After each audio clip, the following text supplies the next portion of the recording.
Well, it finally happened. The trade that we were covering here on the channel for almost a week now has finally happened. The New York Rangers go out and acquire Patrick Kane. We're going to talk about what Chicago got in return, what Arizona as well got, being the third party involved. And we're just going to talk about how this impacts the Rangers, which I don't think I have to tell you, this impacts them pretty significantly. But if you were there for my live reaction or for the Kane watch throughout the entire week, I really do appreciate all of you that tuned into my live streams and that showed me tremendous support. We grew on the channel so much just from covering it, and I was getting exhausted, I'll be honest with you, of covering this trade daily. But at the same time, you guys made it easier for me to go on and talk about it on a daily basis. So I really do appreciate all of your guys' support, and continue to show the support by leaving a like on this video if you do enjoy. Subscribe if you guys are new, especially if you're a Ranger fans, and turn on your notifications so you know when I upload a video next. But yeah, this trade is absolutely just a steal for the New York Rangers. Let's just get that out of the way off the rip. And I know that people might say, oh, you're just a biased Rangers fan. No, if you're telling me right now that this trade is not a steal for the Rangers, I don't know what to tell you. You're either a fan of a rival of the New York Rangers, or you're a Chicago Blackhawks fan that's in denial that you guys got fleeced for Patrick Kane. When it comes to Chicago's end of the deal, they get Andy Werenski, who's just an AHL defenseman for the Rangers that they signed this past year. He's really not much of anything at this point. I mean, I don't even know how he was doing in Hartford. 16 points in 40 games as a defenseman isn't necessarily awful, but I can't imagine him playing in the NHL for the Blackhawks. I mean, maybe he will get a cup of coffee, but there's not really much to like there about Andy Werenski. And I thought for sure Zach Jones was going to be someone that went in this deal, or Matthew Robertson. So if they were going to get any defense, I thought it was going to be a prospect of significance. But it's looking like, well, not looking like, it looks like they got just a defenseman who's kind of just floated around in the AHL throughout his entire career. And then they get a second round pick, which is a conditional second round pick. And the condition is it turns into a first if the Rangers advance to the Eastern Conference Finals. So I'd say that's a fairly good shot. I mean, the Rangers have to get past New Jersey, and then they have to get, of course, past Carolina or the Islanders, Pittsburgh, whatever team ends up being the second wild card team, or the first wild card team, rather. But yeah, you get to face any one of those teams. But if the Rangers advance to the conference finals, it upgrades to a first-round pick in 2024 or 2025. So I think that that's a fair condition on the Rangers' behalf, because you don't know with how stacked the East is, how far you're going to go. I have confidence that the Rangers can make it that far, but at the end of the day, you never know. The playoffs are a weird time, and anything can happen come playoff time, so we'll have to wait and see there. And then they gave up a 2025 fourth round pick, which I'm not really worried about. A fourth round pick, it is what it is. If the Blackhawks hit on it, good for them. I'm not going to fault the Rangers for trade. It's not going to be like, oh my god, I can't believe they traded that fourth round pick and the Blackhawks got this guy. No, it is what it is at the end of the day.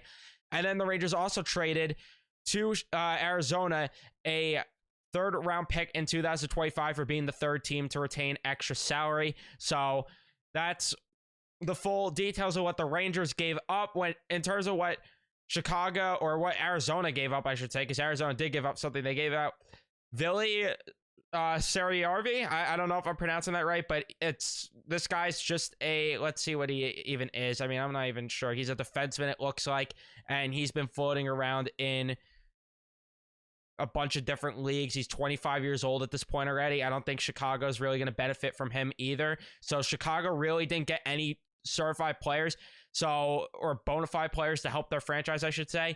So it's weird, because I really thought they were going to get something for Patrick Kane, at least a player wise. Instead, they just got a bunch of magic beans. So those draft picks, they also have to hit on them. So that's going to be huge for the Blackhawks to get this right and hit on those draft picks going forward. And then for Arizona, of course, they retained Patrick Kane's salary to help the Rangers out, get it down to 25% of Patrick Kane's salary. So the Rangers, they acquired from Chicago, of course, Patrick Kane, and they acquired also Cooper Zek, who I don't think is going to be much for the New York Rangers. I looked at his stats. He's just a AHL, ECHL defenseman, so not much really to be excited about there. I think he's also like 24 at this point, so yeah, not much to be excited there. But the real piece, Patrick Kane, which is who we are excited about and who you clicked on the video for, who we'll finally talk about in this video, and how he's going to fit into the New York Rangers. And I think it's fairly obvious if you're a Rangers fan, but if you don't watch the New York Rangers, how the Rangers are probably going to configure their lineup.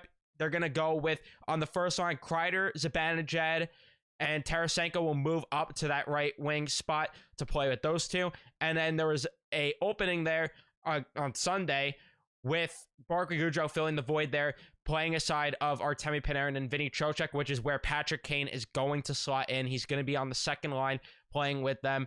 I really call it a 1A, 1B situation, though, with those lines. I don't really consider one of them to be the first line, the other to be the second. It's 1A, 1B, okay?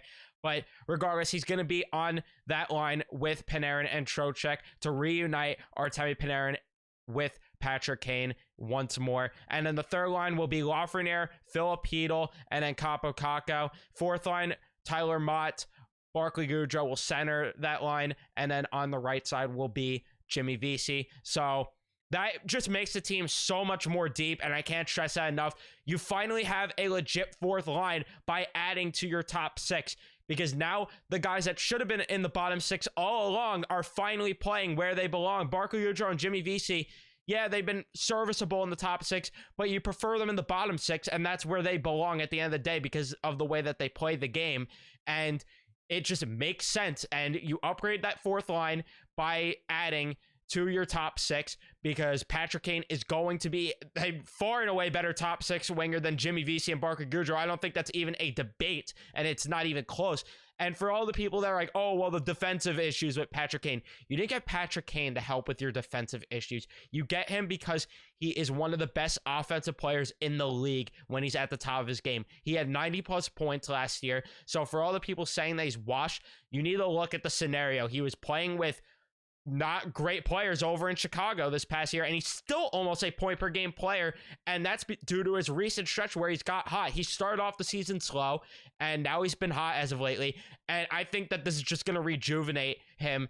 Him and Panarin, I think, are just going to work so perfectly together because we've seen it before, and it's going to rejuvenate him, and it's going to get him to be the type of player that he's been his entire career, even up to last year. For all the people that are saying he needs to turn the clock back, yeah, to last year, to where he was over a point per game. Yeah, okay.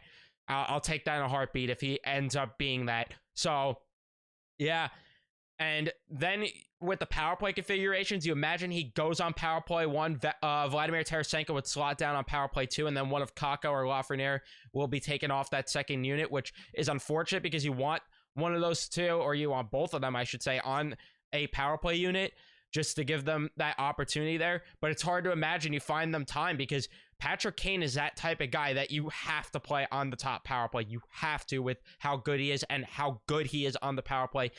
For his entire career, he's been a power play dynamo. So you got to get him on that first power play unit and get him going there. And it's going to be interesting to see how they configure it. It's probably going to end up moving Mika Zibanejad to the bumper spot also, which I don't mind. So I absolutely love this. I'm to the moon about this trade for the New York Rangers. And it, like, how could you not be excited if you're a Ranger fan about this trade? You get one of the best players in the entire game when he's at the top of his game for essentially a 4th round pick and then either a 2nd or a 1st round pick. Yeah, I'm not complaining whatsoever about this trade for the New York Rangers, even though they gave up some draft picks. Whatever. I expected them to give up more. I really thought Zach Jones or Will Culley and or both were going to be in this deal. So the fact that they got him at this cheap of a price is just really great news. And I'm pumped.